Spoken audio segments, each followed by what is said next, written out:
السلام علیکم ورحمۃ اللہ وبرکاتہ۔ محترم ناظرین، اردو زبان کی تیسری کتاب ہے اور ہمارا سبق ہے سبق نمبر 38۔ تیسری کتاب یہ والی ہے، میں ٹائٹل دکھا دیتا ہوں اس کا۔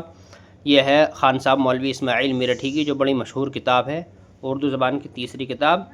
تو یقیناً سمجھ گئے ہوں گے آپ یہ کون سی کتاب ہے جو بہت مشہور ہے، مدارس میں پڑھائی جاتی ہے۔ تو میں اس کتاب کو اب شروع کرتا ہوں۔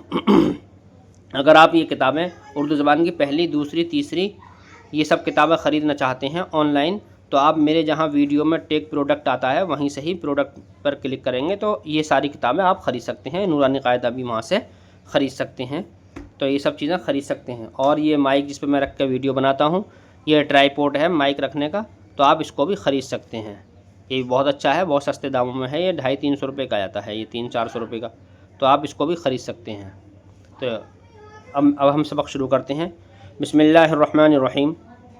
سبق نمبر 38، سچ کی تاثیر۔ نمبر 1، ایک شریف خاندان کا نوعمر لڑکا علم و کمال حاصل کرنے کے شوق میں اپنے عزیز وطن کو چھوڑ دینے پر آمادہ ہے۔ وہ اپنی ضعیف ماں سے عرض کرتا ہے کہ اگر آپ اجازت دیں تو میں ایک قافلے کے ساتھ سفر کرنا چاہتا ہوں جو عنقریب ہمارے ملک کی دارالسلطنت کو جانے والا ہے، کیونکہ میں سنتا ہوں کہ اس بڑے شہر میں ہر قسم کے کامل موجود ہیں اور وہاں علم کا چرچا ہے۔ نمبر 2، اس یتیم لڑکے کی یہ درخواست اگرچہ ماں کے دل کو غمگین کرنے والی تھی، لیکن اس دانا ماں کی محبت کا ولولہ عقل کے قابو سے باہر نہ تھا، اس لیے وہ اپنے پیارے بچے کی جدائی کو علم کی دولت کے مقابلے میں گوارا کر سکتی تھی۔ چنانچہ اس نے ہونہار بچے کے اس نیک خیال کو بہت پسند کیا اور نہایت خوشی کے ساتھ اس کی درخواست کو منظور فرمایا۔ نمبر 3، بزرگ ماں نے ضروری سامان سفر تیار کیا اور جب کہ قافلے کی روانگی کا وقت آیا تو 40 روپے جن کا اس عہد میں رواج تھا لڑکے کو حوالے کیے، لیکن اس نقدی کے علاوہ ایک اور چیز بھی عطا کی جو کہ دنیا کے تمام جواہرات سے زیادہ بیش قیمت تھی۔ وہ نفیس چیز کان یا دریا سے نکلی ہوئی نہ تھی، بلکہ وہ نورانی دل کے سرچشمہ سے پیدا ہوئی تھی۔ نمبر 4، وہ بے بہا چیز صرف یہ نصیحت تھی کہ میرے پیارے بچے ہمیشہ سچ بولیو، اپنے دل، زبان اور ہاتھ کو سچا رکھیو، کیسا ہی خوف و خطر پیش آئے سچ بات پر ثابت قدم رہیو۔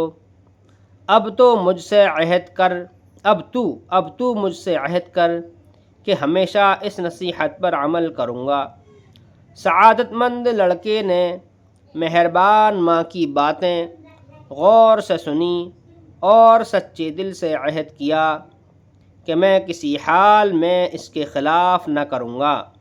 یہ کہہ کر سلام رخصت کیا اور قافلے کے ہمراہ بغداد کو روانہ ہوا۔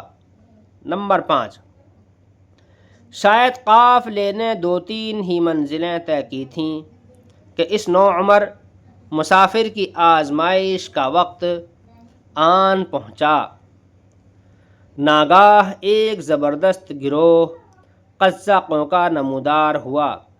اہل قافلہ ان کا مقابلہ نہ کر سکے۔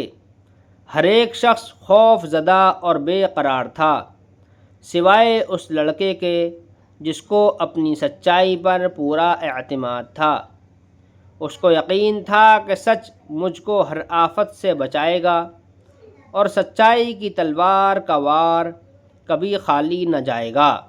نمبر 6، جب قزاق ہر مسافر کی پوشیدہ نقدی طلب کر رہے تھے اور جو شخص کچھ حیلہ یا عذر کرتا وہ ان کے بے رحم ہاتھوں سے بری طرح ستایا جاتا تھا۔ ایک قزاق نے لڑکے سے سوال کیا کہ جو کچھ تیرے پاس ہو بیان کر۔ لڑکے نے بے تأمل اپنے روپے کی تعداد بتا دی۔ اس دلیرانہ سچے جواب نے قزاق کو دھوکے میں ڈال دیا۔ اسی طرح چند قزاقوں نے پوچھا مگر اپنے رفیق کی طرح لڑکے کی طرف کسی نے توجہ نہ کی۔ نمبر 7، آخرکار تمام قزاق مال غنیمت اکٹھا کرنے کے لیے ایک مقام پر جمع ہوئے۔ اس وقت اپنے سردار سے لڑکے کا ماجرا بیان کیا۔ اس کو یہ بات ایسی عجیب معلوم ہوئی کہ فوراً اس لڑکے کو طلب کر کے خود دریافت کرنے لگا۔ جب اس نے معلوم کیا کہ وہ عجیب لڑکا اپنے عہد پر ایسا ثابت قدم ہے اور اپنی مہربان ماں کے حکم کی ایسی تعظیم کرتا ہے تو اس کی حالت میں ایک بڑی تبدیلی پیدا ہوئی۔ نمبر 8، اس کو اپنے دل کے اندر سے ایک آواز آئی، او احمد الفی، کیا تجھ کو شرم نہیں آتی کہ یہ بچہ اپنی ماں کے عہد پر قائم ہے اور تو اس بڑے مالک کے عہد کی بھی کچھ پرواہ نہیں کرتا، ناحق اس کی خلقت کو ستاتا اور غارت کرتا ہے۔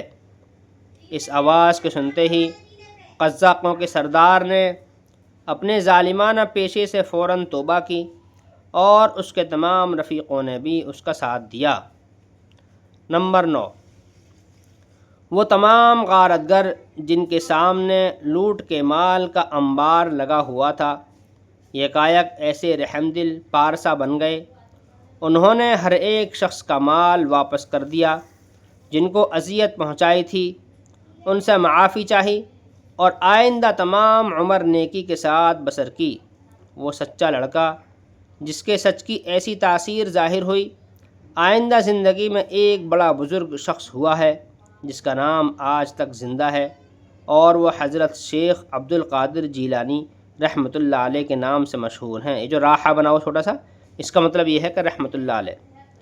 یاد کرو ہجے اور معنی: نوعمر نوجوان، یتیم جس کا باپ مر جائے، ولولہ ولولہ کے معنی جوش امنگ، حوالہ حوالہ معنی حوالے کرنا یعنی دینا، سونپنا حوالہ معنی سونپنا، نورانی روشن، عہد زمانہ، قافلہ قافلہ معنی جماعت، قافلہ معنی جماعت، اعتماد بھروسہ، غنیمت غنیمت کہتے ہیں لوٹے ہوئے مال کو غنیمت، اور تعظیم یا غنیمت جو جنگ کر کے مال حاصل ہو اس کو غنیمت کا مال کہتے ہیں، اور تعظیم بڑائی بزرگی۔ السلام علیکم۔